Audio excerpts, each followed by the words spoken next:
प्रभु राम देव भगवान अल्लाह खुदा ईश आदि नाम एक ही शक्ति के हैं। वो कैसा है, कहां है, कैसे मिलता है, किसने देखा है?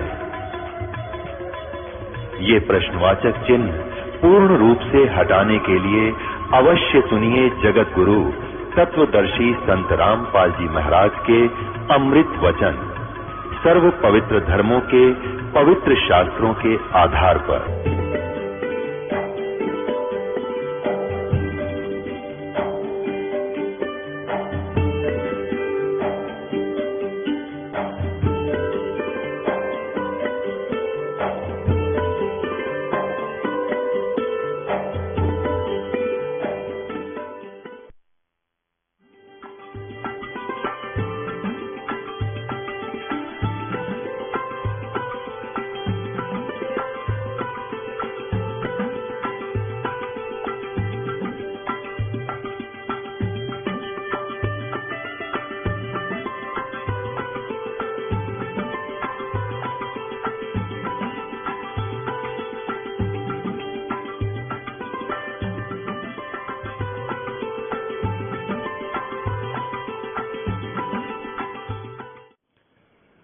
बोलो सतगुरुदेव की जय। बंदी छोड़ कबीर परमेश्वर जी की जय। बंदी छोड़ गरीबदास जी महाराज जी की जय।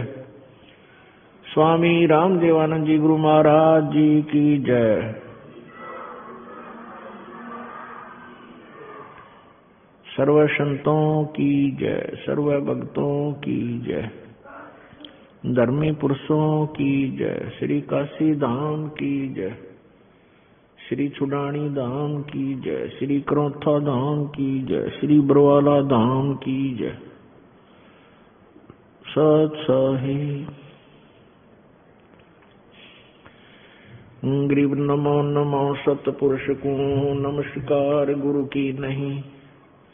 सुर नर मुनि जन साधुआ संतों सर्वस्दी नहीं। सतगुरु साहेब संत सब डंडो तम प्रणाम। आगे पीछे मध्य हुए तिनको जा कुर्बान। निराकार निर्विषम काल जाल वैभंजनम। निर्लेपम निज निर्गुणम अकल अनुबेशोन्दनम।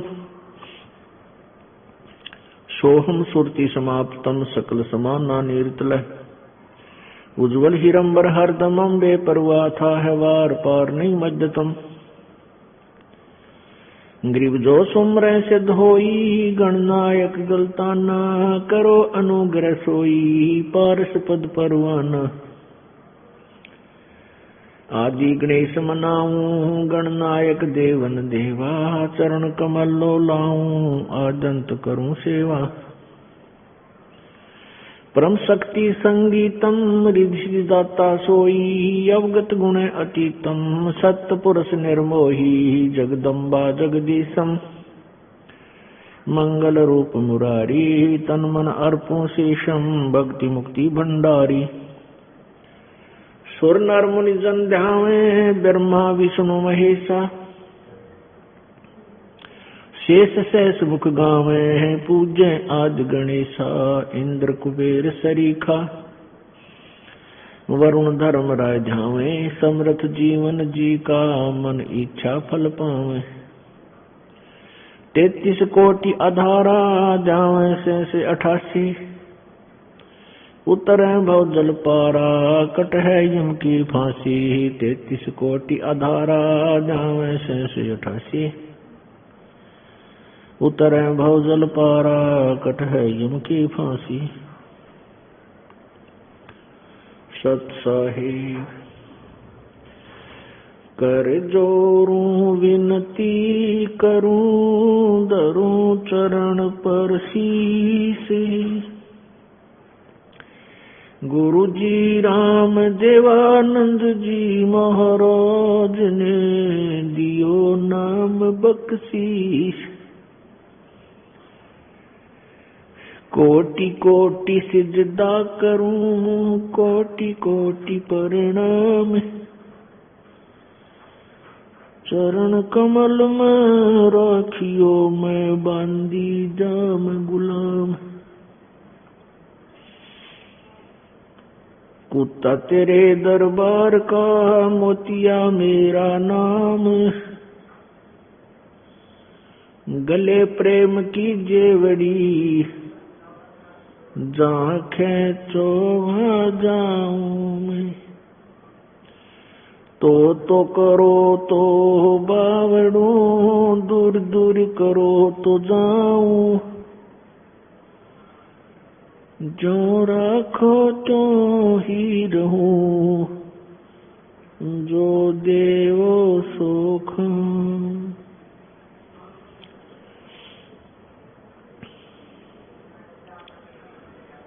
जय इब के सतगुरु मिले,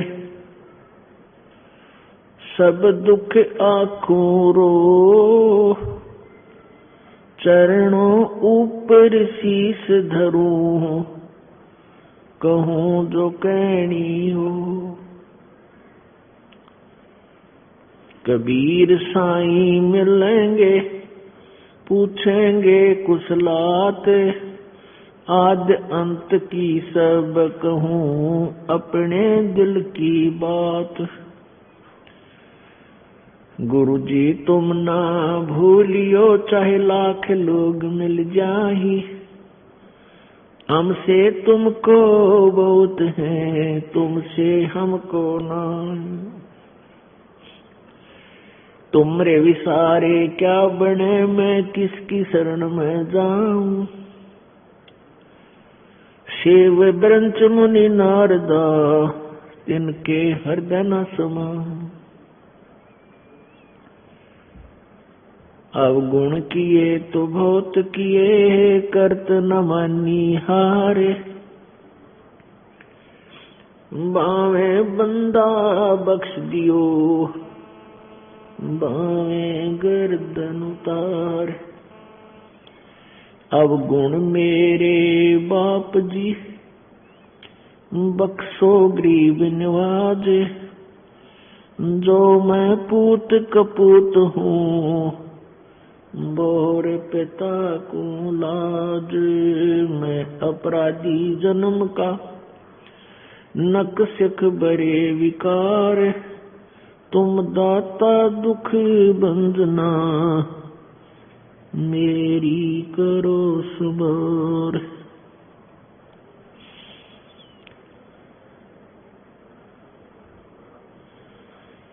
कबीर लौट सको तो लौटियो, राम नाम की लूट।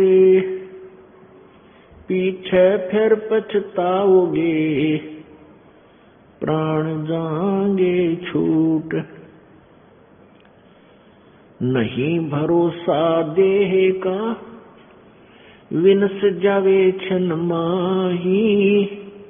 श्वास उश्वास में नाम जपो हो, और यतन कछु नाही। कबीर श्वास उश्वास में नाम जपो, व्यर्थ श्वास मत खो। ना जाने इस श्वास को भाई आवन हो के न हो। वो पृथ्वी पति चकवे गए, जिनके चक्र चलंत। ये रावण सरीखे कौन गिने, ऐसे गए अनंत। सर्व सोने की लंका होती, वो रावण से रणधीरम। एक पलक में राज बिराजीव, जम के पड़े जंजीरम। मन तू सुख के सागर बसरे, भाई और न ऐसा यसरे। मन तू सुख के सागर बसरे, भाई और न ऐसा यसरे। भाई उदय अस्त बिच चक्र चले थे, ऐसी जन ठकुराई। उदय अस्त बिच चक्र चले थे, ऐसी जन ठकुराई। चुन कर ईश्वर कल्प करी, तब खोज न पाया राई। मन तू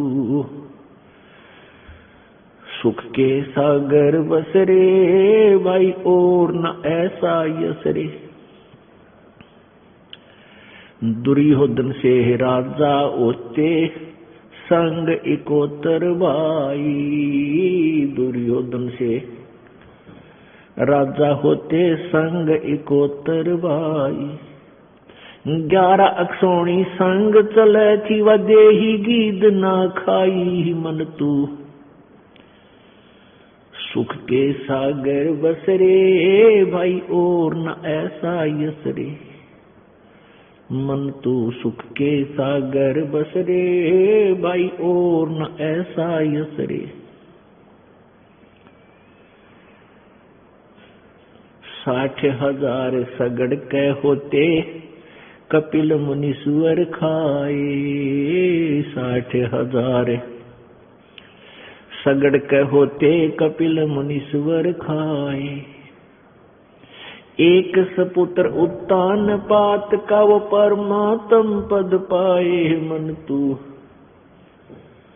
सुख के सागर बस रे भाई और न ऐसा यस रे। मन तू सुख के सागर बस रे भाई और न ऐसा यस रे।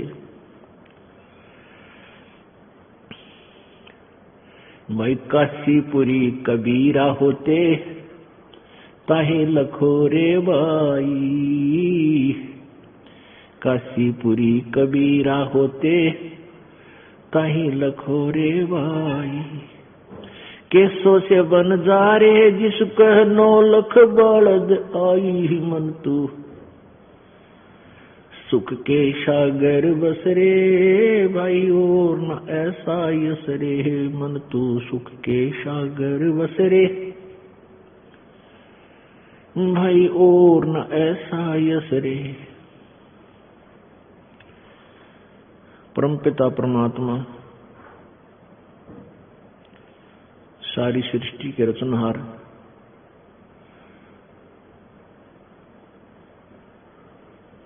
पूर्ण परमात्मा, पूर्ण ब्रह्म, कष्ट निवारक, संकट मोचन, अंगहारी, पाप नाशक, वो कबीर देव हैं, वो कबीर प्रभु है। ये वही परमेश्वर हैं जो बनारस में, काशी में 120 वर्ष तक एक जुलाहे की भूमिका करके अपने यथार्थ ज्ञान का, अपने विषय में वास्तविक जानकारी का प्रचार वो स्वयं कर गए। पुण्यात्माओं, आप सभी काल के जाल में फंसे हुए हो और इस काल भगवान ने आपको बिल्कुल ज्ञानहीन बना दिया है। इस काल भगवान ने अपने को केवल यहीं तक सीमित कर दिया है कि संतानों उत्पत्ति कीजिए, उसके बाद इनकी परवरिश करो, फिर इनका विवाह कर दो और फिर आप बेशक मर जाओ। पुण्यात्माओं, संतान उत्पत्ति, इनकी परवरिश, विवाह शादी, जो भी फिर इन बच्चों के निमित्त इनके भाग्य में, उनके जीवन में जो कुछ भी घटना घटनी है वो पूर्व निर्धारित है। और हम सभी भी अपने प्रारब्ध को ही पूरा करने के लिए यहाँ आए हुए हैं। प्रारब्ध वो जीवन है, एक मानव जीवन या एक प्राणी जीवन है जिसमें पूर्व जन्म के संस्कारों का ही आपको भोग प्राप्त होता है। उसको आप भक्ति ना करोगे तो भी भोग रहे हैं और भक्ति करोगे तो भी आप उस प्रारब्ध को तो भोग ही रहे हो। जो आपके प्रारब्ध में है वो तो आपको मिलेगा ही मिलेगा।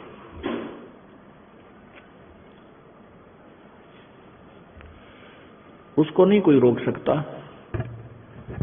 जो पूर्व निर्धारित प्रभु के द्वारा किया गया है।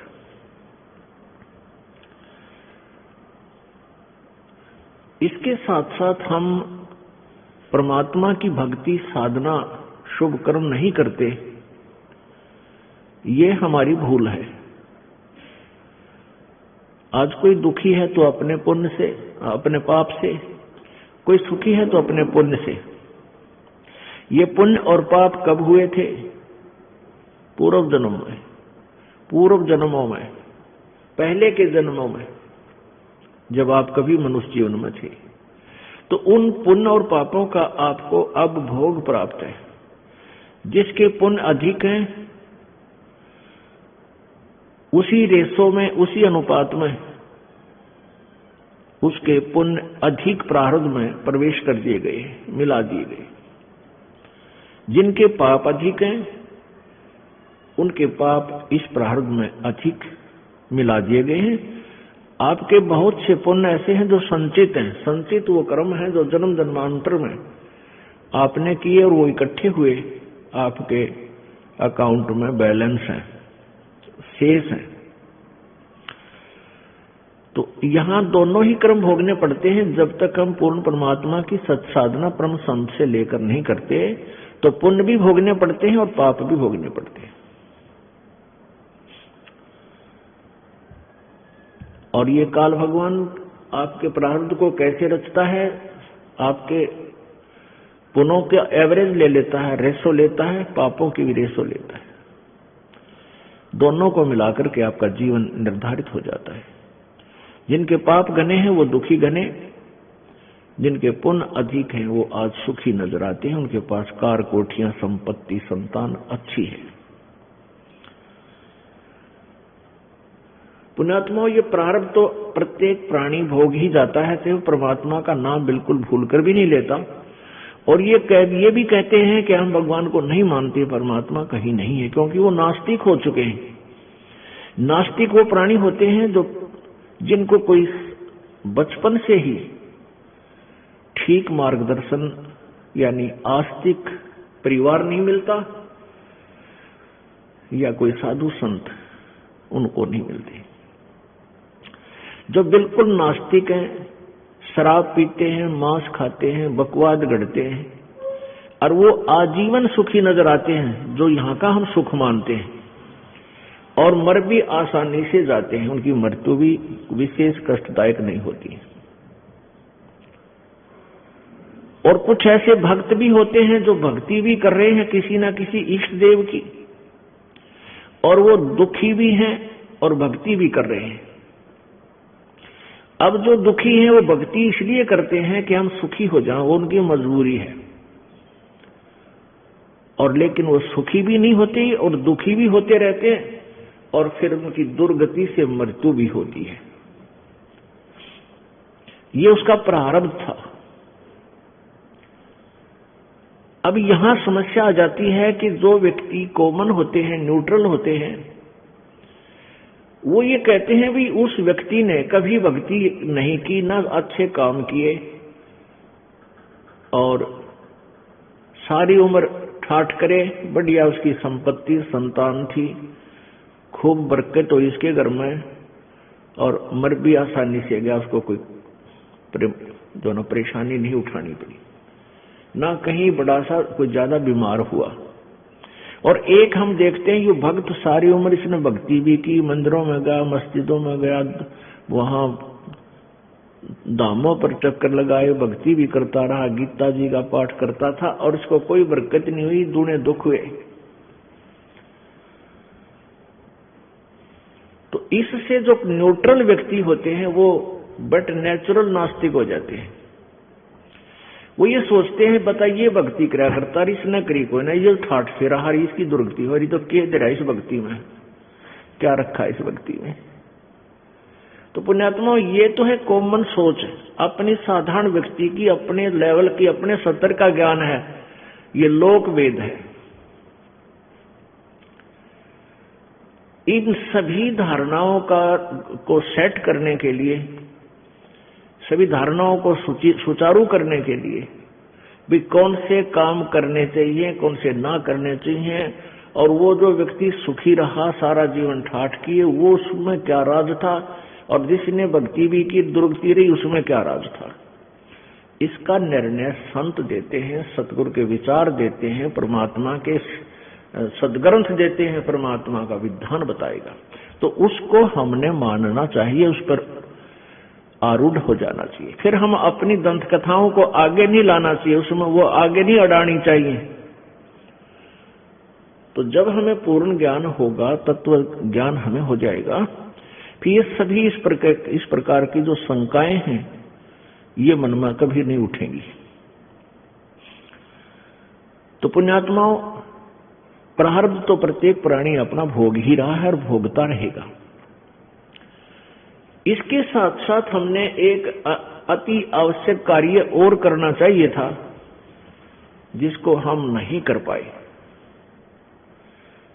कारण कुछ भी रहा। वो अति आवश्यक कार्य है परमात्मा परमेश्वर पूर्ण ब्रह्म की भक्ति, शास्त्र अनुकूल परम संत से लेकर के गुरु धारण बना करके, यानी पूर्ण संत, इन नकली संतों से, अधूरे जो कथित संत हैं, इनसे उपदेश लेने मात्र से भी लाभ कभी नहीं होगा।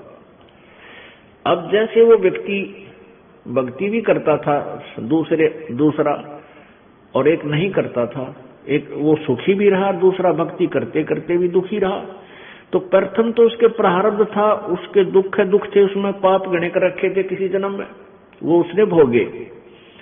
और दूसरा, उस व्यक्ति के पास शास्त्र अनुकूल साधना नहीं थी, पूर्ण परमात्मा की नहीं थी। जब तक आप पूर्ण परमात्मा, पूर्ण ब्रह्म, सत्य पुरुष कबीर देव की, कबीर परमात्मा की भक्ति नहीं करोगे परम संत लेकर यथार्थ मंत्रों से, तब तक आप अपना प्रारब्ध तो भोगते रहोगे, जैसा किया वैसा कर्म भी भोगोगे। अन्य किसी भी देव की, किसी भी भगवान की आप जी पूजा करते हो, उससे आपके, ठीक है, पुण्य और भक्ति कर्म जो उस स्तर के हैं वो तो इंक्रीज हो जाएंगे, वो पुण्य तो बढ़ जाएंगे, लेकिन आपके गुड अकाउंट में लिख दिए भी जाएंगे। लेकिन आपके प्रारब्ध के कष्टों में, संकटों में कोई परिवर्तन नहीं कर सकते, नहीं हो सकता, क्योंकि वो प्रभु जिनकी आप साधना करते हो वो अंगारी नहीं है, वो पापों के शत्रु नहीं है, वो बंदी छोड़ नहीं है, वो बम्बारी नहीं है। इसलिए हमने उस परम पिता परमात्मा पूर्ण ब्रह्म की वो सत्य भक्ति करनी पड़ेगी, जिससे हमारे पाप भी नाश हो, प्रारब्ध में हमारे जो कष्ट लिखे हुए हैं उनको भी परमात्मा नाश करे। पुण्यात्माओं, परमात्मा की प्राप्ति भक्ति हम इसी उद्देश्य से करने लगते हैं कि प्रथम तो हम ये चाहते हैं कि भाई भगवान हमारा कल्याण करे, साधना भक्ति करने से हमारा कल्याण हो। कल्याण का क्या तात्पर्य है? कल्याण का अर्थ है कि हमें हर प्रत्येक, जैसे प्रत्येक दिशा में हम सुखी हों, ना कोई आपत्ति आवे, ना कोई कष्ट भोगना पड़े, और पूर्ण मोक्ष हो। कल्याण का अर्थ होता है कति छुटकारा हो जाए, हम बिल्कुल दुखों से दूर हो जाए, उसको कल्याण कहते हैं। अब कति छुटकारा क्या हो? कोई पाप, कोई दुख ना हो, और दुख तब तक बना रहेगा जब तक आपका जन्म मृत्यु है, क्योंकि यहां जब आपका प्रारब्ध बनकर आओगे तो पुण्य और पाप दोनों होंगे। उन पुण्य और पापों के साथ साथ आपको अन्य भी आपदाएं, प्राकृतिक आपदाओं का भी सामना करना पड़ता है। यहाँ अन्य प्राणी जो हिंसक प्राणी हैं वो भी आपको बाधा करते हैं, और दुष्ट प्रकार के व्यक्ति भी जो मनुष्य शरीर में आए हुए हो, नीच प्राणी, वो भी आपको तंग करने में कसर नहीं छोड़ते हैं। तो जब तक आप यहाँ आते रहोगे, जन्मते मरते रहोगे, आप सुखी नहीं हो सकते। ये सुख हो ही नहीं सकता, क्योंकि मां के पेट में दुख पान लगे प्राणी। मां के गर्भ में ही इतना कष्ट ये उठाता है कि ऊपर ने तो पैर होते हैं, नीचे को सिर, और फिर वो बच्चा अंदर उसको बहुत पीड़ा होती है। आत्मा जो है ये, इसके अंदर युगों युगों के संस्कार फीड हैं। आत्मा के अंदर अंतःकरण में एक कंप्यूटर है जिसमें कोड वर्डों में अनंत असंख्य जन्मों के आपके सभी संस्कार उसके अंदर डिपॉजिट हैं, फीड हैं, जमा हैं। और जब ये प्राणी मां के पेट में होता है, इसको सब याद आ जाते हैं। 9 महीने तक उल्टा सिर नीचे को, पैर ऊपर ने, और मां के पेट में ऐसे घूमता रहता है, चक्कर काटता। चक्कर क्यों काटता है? क्योंकि इसको अंदर से, इसके कच्चे शरीर पर बहुत ऐसे पीड़ाएं होती हैं, क्योंकि तो शरीर इंक्रीज होता है और फिर अंदर ऐसे जैसे माता कोई आहार करती है, उसका भी अंश उस बच्चे के कच्चे शरीर पर मिर्च है, लवण है, ये ऐसे असर करता है, ऐसे डंक से लगते हैं उसको जैसे मच्छर काटते हैं। उस पीड़ा को समाप्त करने के लिए मचलता है, तो वो घर्षण से मां के पेट के अंदर से घर्षण पैदा करके, घर्षण के द्वारा घूम घूम के उस पीड़ा को ये समाप्त करने की चेष्टा 9 महीने करता रहता है। और उस समय ये प्रार्थना करता है, परमात्मा मेरे से जो भूल हुई अब मुझे याद आ गई। क्योंकि संकट जब आता है तब हम हर तरह से सोचते हैं भाई ये क्यों आई आपत्ति, ये भगवान मैंने ऐसा कौन सा पाप कर दिया, क्या गलती बन गई मेरे से। और जब तक ये सुखी रहता है इसको कुछ याद नहीं आता, केवल बकवाद याद आती है। वो मित्र याद आते हैं जो गुटी छुटी लाव ताश खेलते हो, या वो रिलेटिव रिश्तेदार याद आते हैं जिनके साथ गप्पे मारने जावे, सैर सपट्टे करावे। और जब इस पर आपत्ति आ जाती है फिर इसको परमात्मा याद आता है। इसलिए परमेश्वर कबीर देव जी कहते हैं कि सुख का माथा पत्थर पड़ो, जिस तरह नाम हृदय तर जाए, और बलिहारी उस दुख के जो पल पल नाम रटावे। परमेश्वर कहते हैं कि ऐसा सुख भी ना देना, ये मांगना मालिक से। हमें संकेत करते हैं परमात्मा अप बाणी बोल के अपने ऊपर ही कहते हैं, भगवान इसे सुख का आग लगो जिस तेरा नाम भूल पड़े, तेरी याद जिससे जामन, इसे सुख की जरूरत नहीं परमात्मा, आग लगे इसे। क्योंकि ये सुख तो झूठा है, ये तो अस्थायी कुछ ही समय के लिए है। और इस सुख में यदि हम भगवान भूल गए, यही तो समय है परमात्मा याद करने का, यही समय है मनुष्य जीवन जो है हमारा भक्ति करने का, दान करने का और शुभ काम करने का। और इनको हम बकवादों में खत्म कर रहे हैं। तो ये सुख जो आज अस्थायी है, ये पिछले पुण्य से है, और हमने उस सुख की जरूरत नहीं परमात्मा जो हमारे इस भक्ति मार्ग से दूर कर दे, आपसे दूर करे। वो बलिहारी उस दुख के, कहते हैं कुर्बान हो उस दुख के जो दुख हमें भगवान याद दिलावे। तो यहाँ का जो सुख है ये तो अस्थायी है, ये तो रहेगा ही नहीं रहेगा। और फिर हम जिस उद्देश्य के लिए मनुष्य जीवन प्राप्त करके आए थे वो हमारा रह जाएगा। तो ये जब मां के गर्भ में प्राणी होता है तब ये सोचा है परमात्मा मैंने बहुत गलती करी, मैंने आपको याद नहीं किया। और अब के जब बाहर आज एक बार बाहर निकाल दो, मेरा शरीर ठीक ठाक पूरा कर दो मालिक। क्योंकि मनुष्य जीवन की वैल्यू का इसको मां के गर्भ में पूरा पता होता है। आत्मा बूढ़ा और बालक नहीं होती, आत्मा बाहर आकर के मूर्छित कर दी जाती है इन 3 गुणों के द्वारा। जो ही आत्मा शरीर के साथ बाहर आती है, शरीर में स्थूल शरीर बनकर इसके ऊपर एक कवर चढ़ाया जाता है अंदर, और उसमें ऐसी जकड़ दी जाती है। और बाहर आते ही जब 3 गुण रजगुण ब्रह्मा सतगुण विष्णु तम गुण शिव जी, ये एक एक इंजेक्शन लगा देते हैं इसके। और जिससे ये मूर्छित हो जाती है, इसको पता नहीं तू कौन है, कहां से आई है, क्या उद्देश्य है तेरा। फिर इसको नए सिरे से कह कह सिखाया जाता है, ये तेरा चाचा है, ये तेरा ताऊ है, ये तेरा पापा है, तेरी मम्मी है, ये तेरा भाई है, ये तेरी बहन या बुआ, ये तेरा खेत है, ये पशु है, इसका ये पक्षी है। यानी नए सिरे से इसको ये ऐसी शिक्षा फिर दी जाती है।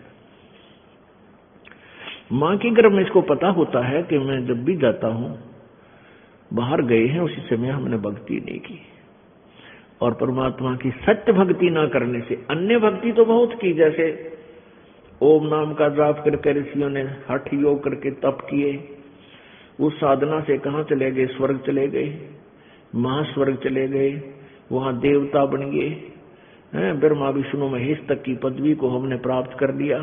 और फिर अपने पुण्यों को समाप्त करके हम फिर पशु बन गए, पक्षी बन गए, गधे बन गए, कुत्ते बन गए, सुअर बन गए।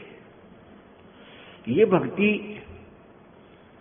भी यूजलेस, जिसे संकट तो मिटाई नहीं, ठीक है कुछ समय के लिए जो बकवाद थी स्वर्ग में वो ठाठ कर आए। जैसे एक धनी व्यक्ति यहाँ हरियाणा, पंजाब, राजस्थान, उत्तर प्रदेश आदि का, और 2 महीने कुल्लू मनाली शिमला की साइड चला जावे, पैसे ले जाओ 20, 30, 50 हजार 2 महीने के लिए, पूरा परिवार चला जाए, चाहे आप अकेला जाए। और वहां क्या करते हैं, ठाठ करने का क्या तरीका है कि होटल में कमरा किराए पर ले लिया, और वहां सारा दिन ठंडी ठंडी हवा, अच्छे बाग बगीचे, पहाड़ दृश्य दिखाई दे, सुंदर सुंदर, उनने घूम फिर कर देखा है, और 2 महीने वहां रहे, क्योंकि वहां बहुत ही अच्छा वातावरण, मौसम होता है, गर्मी नहीं होती, प्यारी प्यारी ठंड होती है। तो वो 2 महीने में 20, 30, 50 हजार रुपये बर्बाद करके, खर्च करके, जेब कटवा के वापस आ जाता है। और 10 महीने फिर कर्म क्षेत्र में वो खून पसीना करे, झूठ बोला कि तो लूटा खसोटा, यानी पुण्य पाप इकट्ठे करे। ऐसे ही ये मनुष्य जीवन है, जब तक हमें स्थायी स्थान नहीं मिलेगा, सतलोक प्राप्ति नहीं होगी, यानी पूर्ण मोक्ष नहीं होगा, जन्म मृत्यु सदा के लिए नहीं मिटेंगी, तब तक हमारा ये चक्कर पड़ा ही रहेगा। तो इस आत्मा को मां के शरीर में ये भी पता पेट के अंदर ये भी पता चल जाता है कि जो साधनाएं मैं कर रहा हूं ये भी पूर्ण मोक्षदायक नहीं है, ये संकट निवारक भी नहीं है, और अब के पूर्ण संत की खोज करूंगा जो देवता बने हुए हैं। अब उन देवताओं को जब ये देवता पद प्राप्त करने की या स्वर्ग जाने की जो साधना करके चले गए, उसी साधना को ये अंतिम मान रहे थे, श्रेष्ठ मान रहे थे।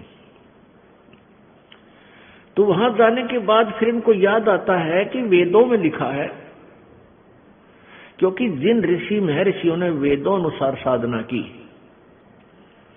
और वो कहां गए, ब्रह्मलोक में, ब्रह्म की पूजा करने वाले ब्रह्मलोक में जाते हैं। और गीता के अध्याय नंबर 8 के श्लोक नंबर 16 में लिखा है कि ब्रह्मलोक पर्यंत भी सभी आवागमन में है, जन्म और मृत्यु के अंदर है। तो इनको वहां पता चलता है अभी हमने वेदों अनुसार साधना की, और हम यहां आगे चलो स्वर्ग प्राप्त हुआ, महास्वर्ग मिल गया, लेकिन यहां भी मृत्यु होगी, हम फिर जाएंगे इसे छोड़कर। तो वहां क्या इनकी आपस में कैसी चर्चाएं चलती हैं देवताओं की, कहते अभी हमने कोई पूर्ण संत नहीं मिला, हमारे को पूर्ण संत नहीं मिला, इस कारण से हम यहां तक की साधना की। तो वह आपस में चर्चा करते हैं पूर्ण संत और कौन होता है, कैसा होता है। फिर वहां परमात्मा पूर्ण ब्रह्म इनकी आत्मा को झंझोड़ते हैं, इनको याद दिलाते हैं कि तुम पढ़ा करते थे यजुर्वेद अध्याय नंबर 40 के और श्लोक नंबर 10 से लेकर 13 तक, उसमें लिखा है कि वेद ज्ञान देने वाला जो प्रभु है वो कहता है कि वो परमात्मा की, पूर्ण परमात्मा के विषय में यथार्थ जानकारी वो जन्म लेता है या नहीं लेता है, वो साकार है या निराकार है, उसके विषय में जो जानकारी है वो किसी तत्वदर्शी संतों से पूछो, सुनो। तो वो तत्वदर्शी संत का ज्ञान उन वेदों से भिन्न है, इससे सिद्ध है। तो फिर ये वहां चर्चा करते हैं, भाई कैसे मनुष्य जीवन मिल गया, अब के जब मनुष्य जीवन परमात्मा दे देगा। कहते हैं हम पूर्ण संत की तलाश करेंगे जो वेदों से भी आगे का ज्ञान जानता हो।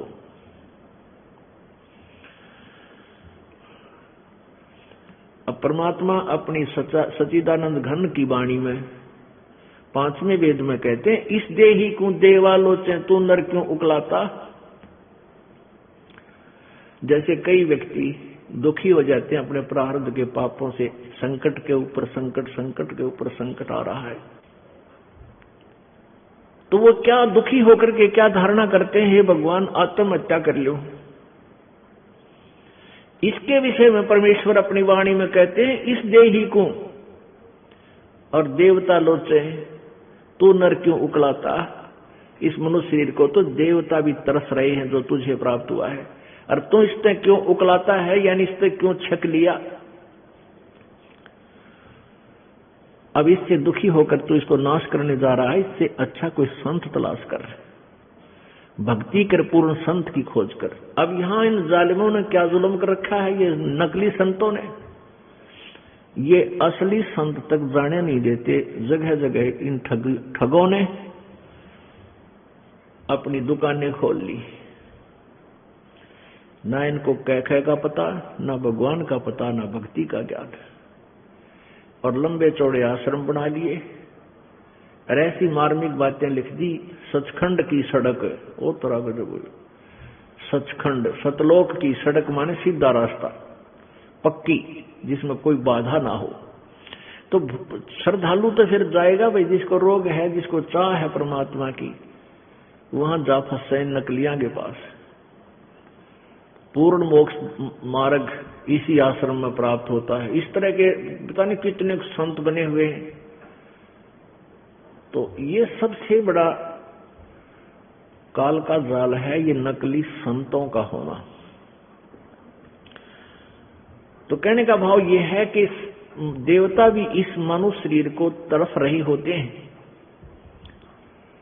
कि कभी मानव शरीर मिले, पूर्ण संत खोज करूं और भक्ति करूं। जैसे आप हाथी को देखते हो, हाथी ऐसे सिर मारता चलता है।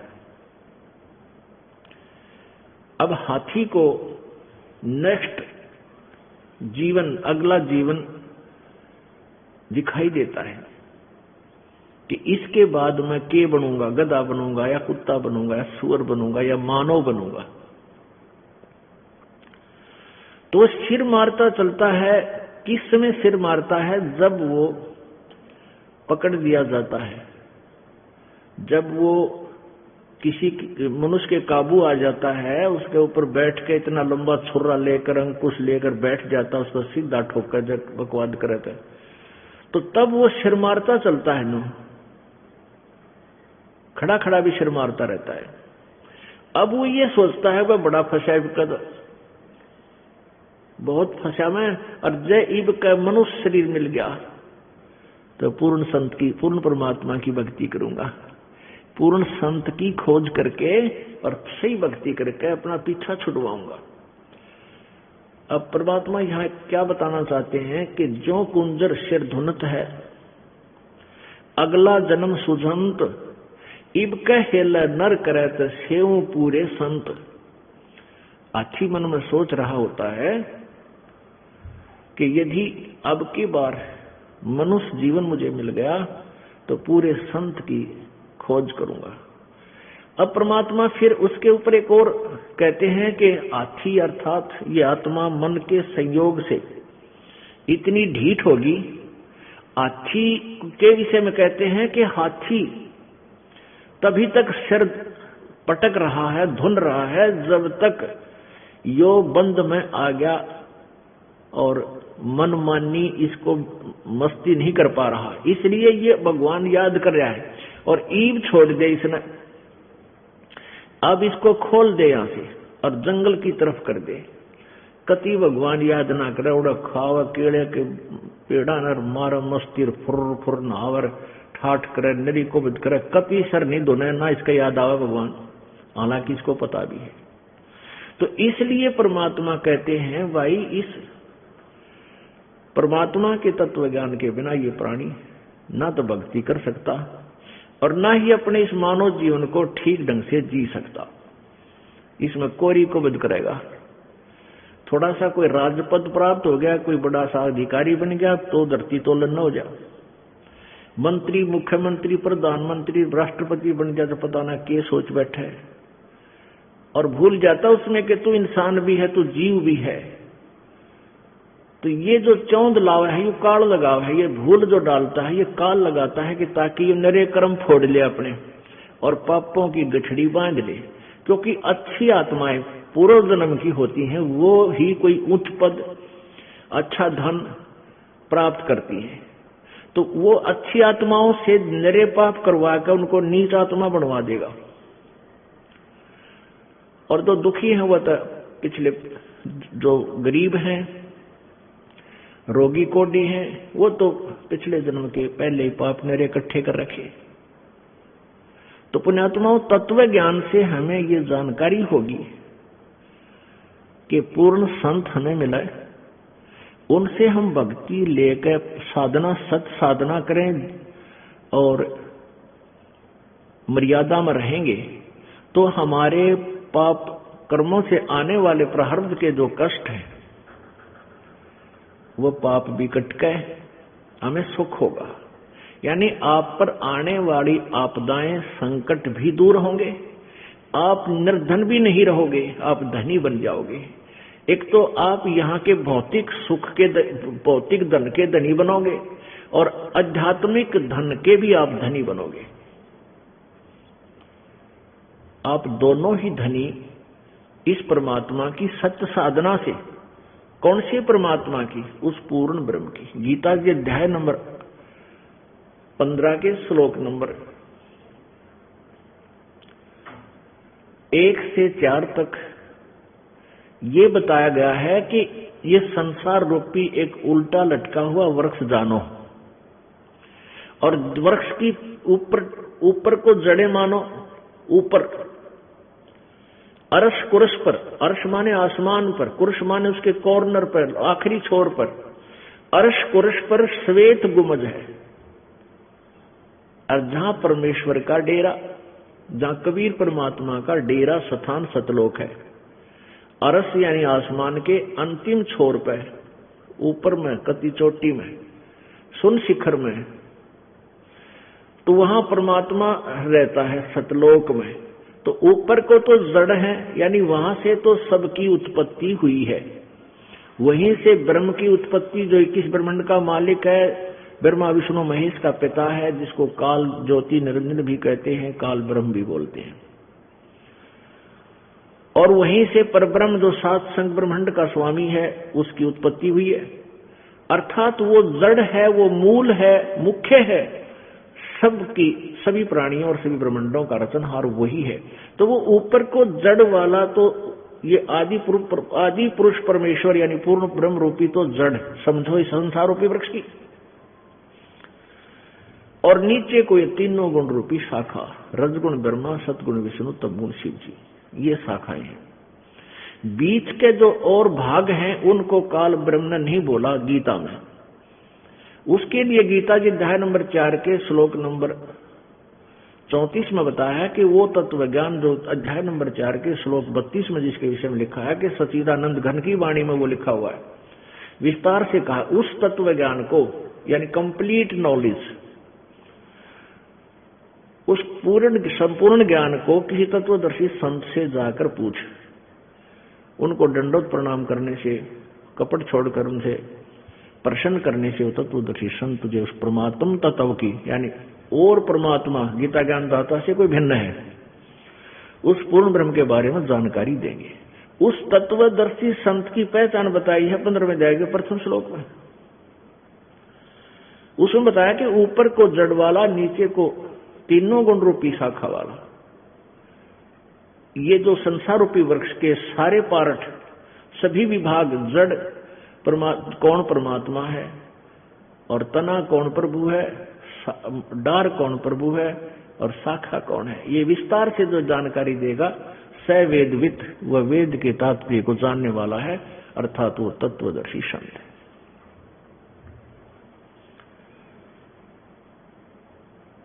अपुण्यात्माओं, परमेश्वर स्वयं आए थे। आप आरती, आप साजे, आप किंगर, आप बाजे, आप ताल झां जनकारा, आप नचे आप देखन हारा। कह कबीर ऐसी आरती गाऊं, आपा मध्य आप सुनाऊं। तो परमात्मा स्वयं ही आए हैं। आप आरती ने, आप साजे, आप किंगर, आप बाजे, आप नचे और आप देखन हारा। आप ही एक दास की भूमिका कर रहे हैं परमात्मा, और स्वयं ही सब ब्रह्मांडों का संचालन करने वाले भी वही हैं, सबकी देख रेख भी वही कर रहे हैं। तो उन्होंने स्वयं ही आकर के ये ज्ञान बताया था, तत्व ज्ञान बताया था। उसमें वो क्या ज्ञान बताया था कि अक्षर पुरुष एक पेड़ है, निरंजनवा की डार, और तीनों देवा शाखा है, ये पात रूप संसार। उस परमेश्वर ने ही डिटेल बताई सारी। जड़ तो वो खुद मालिक है ही, उससे अलग बता रहा है कि जैसे पेड़ आपको बाहर नजर आता है पृथ्वी से, तुरंत वो मोटा जो हिस्सा होता है वो तना है। ये संसार रूपी वृक्ष का जो 7 संग ब्रह्मांड का जो क्षेत्र है, उसका मालिक है, उसको तो समझो तना है, और वो है परब्रह्म यानी अक्षर पुरुष। उससे फिर आगे मान लीजिए तना का एक डार निकलती है मोटी, उसको समझो ये क्षर पुरुष, अक्षर यानी क्षर पुरुष यानी ब्रह्म, ज्योति, निरंजन कहो, इसे काल कहो। और उस डार के फिर 3 शाखा हैं, ये रजगुण ब्रह्मा, सतगुण विष्णु, तम गुण शिवजी रूपी शाखा, और फिर पात रूप संसार। इस विस्तार से जो बताएगा स वेदवित, वो तत्वदर्शी संत है। तो तत्वदर्शी संत की खोज करने के बाद उस परम पद परमेश्वर की खोज करनी चाहिए। जब तत्वदर्शी संत आपको मिल जाए, उसके पश्चात गीता जी अध्याय नंबर 15 के श्लोक 4 में कहा है कि तत्पश्चात परमात्मा के, उस परमेश्वर के उस परम पद की खोज करनी चाहिए, जहां जाने के बाद फिर संसार में लौटकर प्राणी कभी नहीं आता। और जिसने सारे ब्रह्मांडों की रचना की है, जिस भगवान ने, और गीता ज्ञानदाता कहता मैं भी उसी की शरण में हूं, उसी की भक्ति करनी चाहिए। गीता जी अध्याय नंबर 18 के श्लोक नंबर 62 में कहा कि अर्जुन, तू सर्वभाव से उस परमेश्वर की शरण में जा जिसकी कृपा से तू परम शांति और शाश्वत स्थान अर्थात सनातन परम धाम को यानी सत्य लोक को प्राप्त होगा।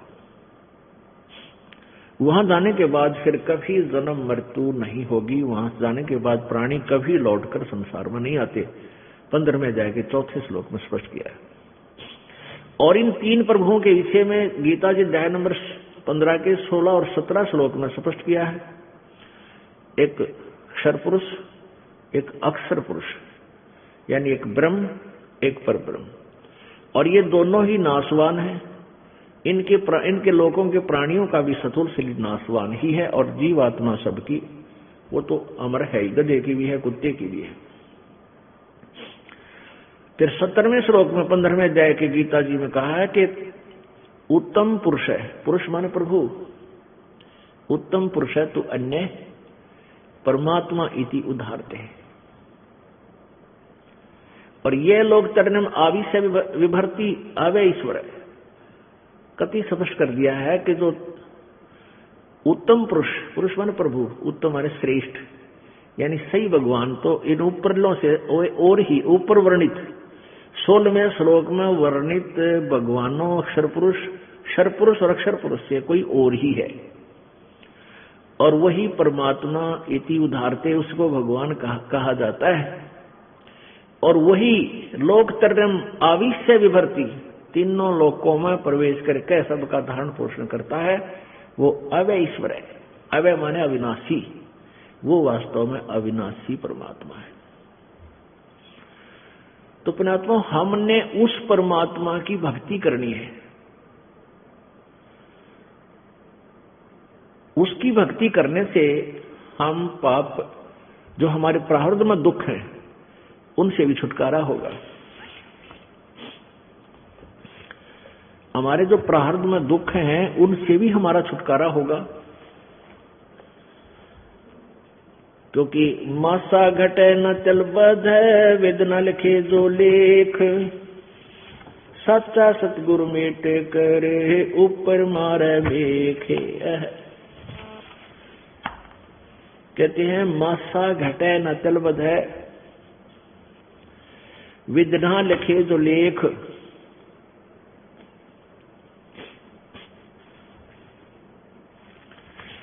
और सच्चा सतगुरु मेट के ऊपर मार दे मेघ। आपके प्रारब्ध में जो भी लिख दिया गया है, आपका जो मनुष्य जीवन आपको प्राप्त है, इसमें जो कुछ भी लिखा गया है इसमें कोई परिवर्तन नहीं हो सकता।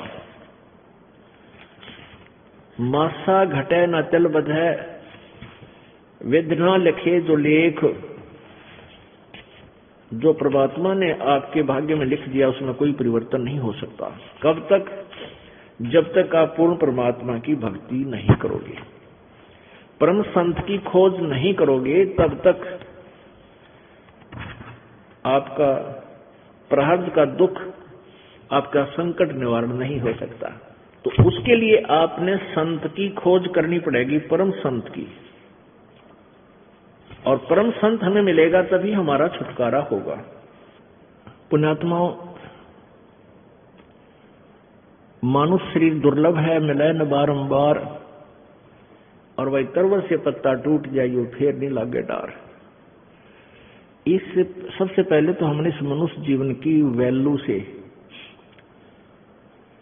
इसकी कीमत से परिचित होना चाहिए। ये कितना अनमोल है, ये कितना बहुमूल्य है। जब हम इसकी कीमत से परिचित होंगे तभी हम भक्ति कर पाएंगे। क्या बताते हैं कि